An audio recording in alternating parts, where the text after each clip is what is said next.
Très belle journée à toutes et à tous. Bienvenue dans cette matinale. Nous sommes le 1er septembre, c'est donc la fin du mois d'août. Les fonctionnaires et agents de l'État ont le sourire. Les chiffres sur leur bulletin de salaire sont montés après les mesures annoncées par le chef de l'État ivoirien Alassane Ouattara le 6 août dernier. Grace Kando est allée à leur rencontre. C'est avec beaucoup de joie qu'ils se sont prêtés au jeu des questions-réponses. Regardons. Plateau, cité des affaires, c'est l'heure de la pause déjeuner. Dans ces lieux de restauration, des fonctionnaires venus prendre des forces après des heures de travail. Ici, les échanges portent sur les mesures prises par le chef de l'État en leur faveur, en l'occurrence la revalorisation de l'allocation familiale qui passe de 2 500 à 7 500 francs CFA par mois et par enfant.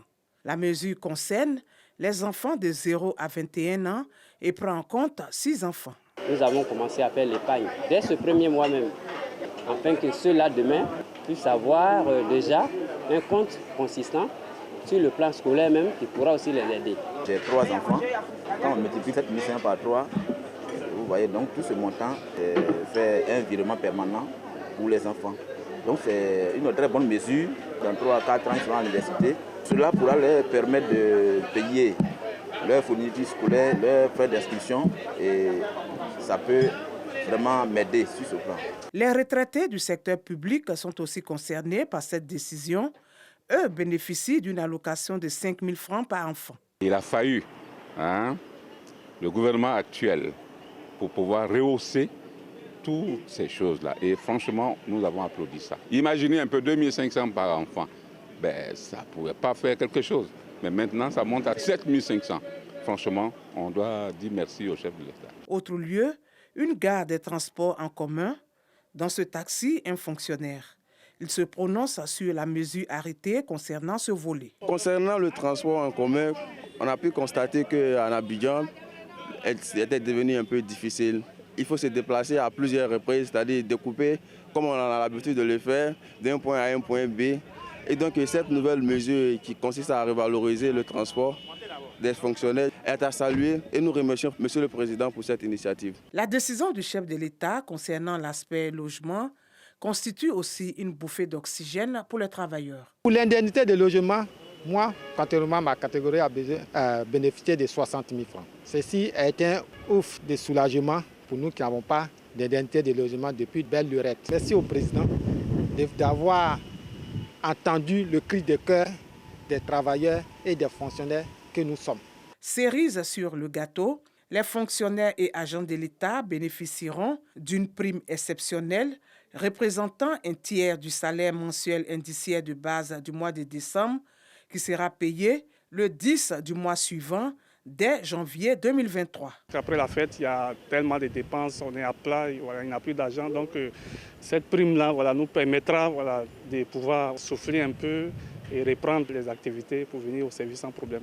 Fonctionnaires et agents de l'État satisfaits de ces mesures prises par le chef de l'État qui, selon eux, visent à lutter contre la vie chère.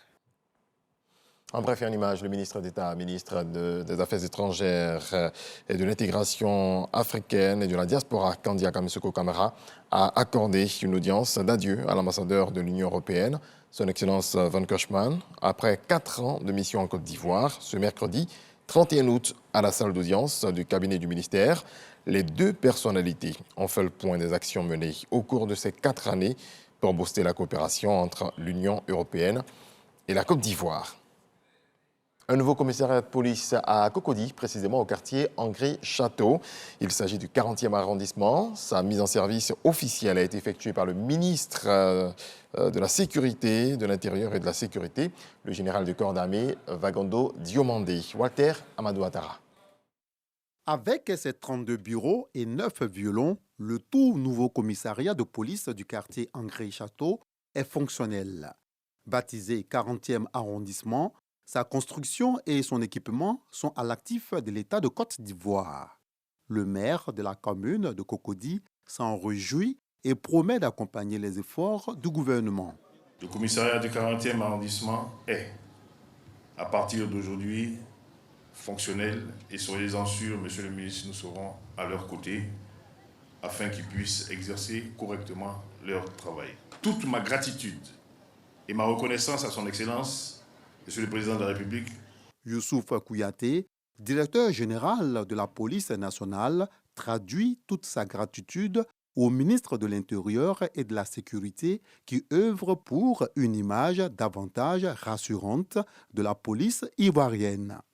La construction de ce nouveau commissariat s'est avérée indispensable en raison de l'extension de cette zone qui relevait jadis de la compétence territoriale du commissariat du 22e arrondissement. Monsieur le ministre, la police nationale vous remercie pour votre clairvoyance et pour les actions que vous ne cessez de mener pour sa modernisation. Présentant aux populations le commissaire de première classe en la personne de Mélin Bakary Abraham Touré, qui totalise 22 années de service, le ministre Vagondo Diomandé exhorte les communautés à l'aider à réussir la mission à lui confier. Dans le sillage de notre vision d'une police de proximité, d'une police qui est complice avec sa population et une population qui accompagne sa police, doit être complice avec la police. Un policier sans renseignement, un policier sans information perd de son efficacité. En retour, nous avons le devoir de veiller sur vous. Et nous le ferons contre vents et marées. En plus de l'effectif de 55 personnels de police, 2 véhicules et 2 motos sont déjà à la disposition du 40e arrondissement pour produire un résultat dans un meilleur délai. Le permis à points bientôt en vigueur. Un décret vient d'être signé, son application suivra. Le ministère des Transports explique le sens des nouvelles mesures qui seront prises pour sanctionner les automobilistes auteurs d'infractions routières. Serge Colléa. Excès de vitesse, non-respect du code de la route, surcharge ou encore conduite dangereuse. Ce sont quelques-unes des infractions courantes, source de nombreux accidents en Côte d'Ivoire. La journée du 1er août 2022 a été particulièrement dramatique. 36 personnes ont perdu la vie sur les routes d'Alépé et de Saint-Fra. Le ministère des Transports, en campagne contre l'incivisme sur les routes, depuis quelques années, veut mettre fin à ce cycle. On atteint donc le seuil de l'intolérable. Il y a eu trop de morts sur nos routes à cause de cet incivisme-là. Il faut désormais faire en sorte que nous puissions entrer donc en voie de répression et dire donc à ces automobilistes donc qui conduisent mal que désormais l'État prend les devants et l'État fera en sorte qu'il ne soit plus un danger donc pour les populations. Combattre l'incivisme sur les routes à travers des mesures rigoureuses. En témoigne le décret signé par le président de la République instaurant le permis de conduire à points. En cas d'infraction routière et suivant la gravité des circonstances, au moins 2 points seront retirés sur le permis de conduire du conducteur du véhicule concerné. Tous les permis seront affectés de points. En cas d'infraction, selon la gravité, des points seront retranchés jusqu'à ce qu'il n'y ait plus d'autres points et que les mauvais conducteurs retournent à prendre le code de la route pour se faire établir un permis. Dans les semaines à venir, un arrêté du ministère chargé du transport routier va préciser les conditions et modalités de mise en œuvre. Un atelier de validation est prévu avant le démarrage effectif. Le ministère appelle les usagers de la route à la prudence et au respect du code de la route. Autre volet de l'activité, ouverte le 22 août dernier à Lomé-Auto. La 72e session du comité régional Afrique de l'Organisation mondiale de la santé OMS a fermé ses portes. L'harmonisation des politiques sanitaires des pays africains en partenariat avec l'OMS était au cœur des travaux. Victorine Yaoyoboué, envoyée spéciale. 5 jours d'intenses travaux ont réuni l'Organisation mondiale de la santé OMS, région Afrique, et ses partenaires dans la capitale togolaise. La voix de la Côte d'Ivoire était portée par son directeur général de la santé, représentant le ministre de la Santé Pierre Ngudimba. Professeur Mamadou Samba a plaidé auprès de l'OMS pour un appui plus conséquent. D'abord, pour la prise en charge des maladies non transmissibles telles que le diabète et l'hypertension artérielle, qui vont toucher 4 personnes sur 10 dans les pays africains selon des études. Pour l'assurance maladie universelle et surtout pour la gestion des urgences sanitaires. L'OMS a permis qu'on puisse mettre en place nos centres d'opération d'urgence, mais il faut que ces centres-là fonctionnent, ces centres-là soient outillés, que les personnes puissent travailler dans ces centres-là.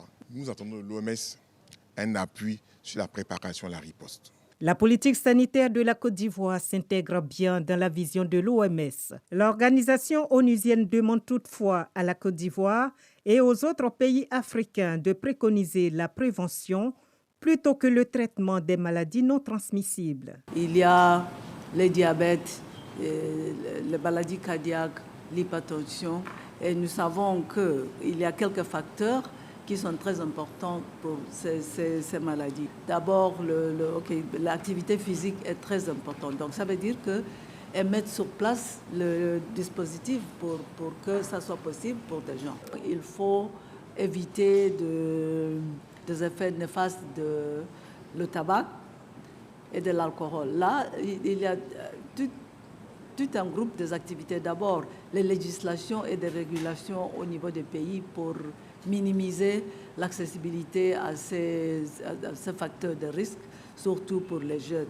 L'Union africaine, présente à Lomé à travers sa commission en charge de la santé, s'est félicitée du partenariat UA-OMS. L'UA pense également que le moment est venu pour que l'Afrique travaille à plus d'autonomie dans la prise en charge sanitaire des Africains. L'OMS nous accompagne déjà sur certains chantiers. Nous avons l'Agence africaine du médicament, une agence qui a été décidée par les chefs d'État et de gouvernement en 2019. Nous n'avons pas que cela. Les chefs d'État et de gouvernement ont adopté le thème de la nutrition et c'est le président Alassane Ouattara de la République de Côte d'Ivoire qui a proposé ce thème, qui a été accepté avec une feuille de route parce qu'on fait aussi le lien entre la malnutrition et les problèmes de santé. Pour finir, la quarantaine de pays présents et l'OMS ont appelé à la paix et à la sécurité sur le continent, mais aussi à lutter contre l'inflation pour permettre aux populations les plus vulnérables d'accéder aux soins de santé. En bref, une image à l'université Félix Houphouët-Boigny d'Abidjan, Cocody et l'Organisation interafricaine du café, OIAC, ont procédé à la signature d'un accord cadre. Cet accord a été signé ce mardi 30 août 2022 à la présidence de l'université Félix Houphouët-Boigny. À travers ce partenariat, l'OIAC souhaite inculquer de nouvelles valeurs aux jeunes étudiants en matière de connaissances et de promotion de la culture du café. Le reportage complet dans nos prochaines éditions. Dans le reste de l'actualité, plusieurs dizaines d'étudiants congolais courent le risque de manquer la rentrée académique 2022-2023 qui a lieu ce 1er septembre dans bon nombre d'universités françaises où ils ont pu obtenir leur préinscription. Pour cause, les services d'immigration congolais n'arrivent pas à leur délivrer des passeports faute de cartons. La rupture des cartons de passeport est un phénomène courant au Congo. Elle est souvent due au retard de paiement des fournisseurs. C'est la fin de ce rendez-vous de l'actualité. Merci à vous tous de votre attention. Beaucoup de paix dans vos foyers.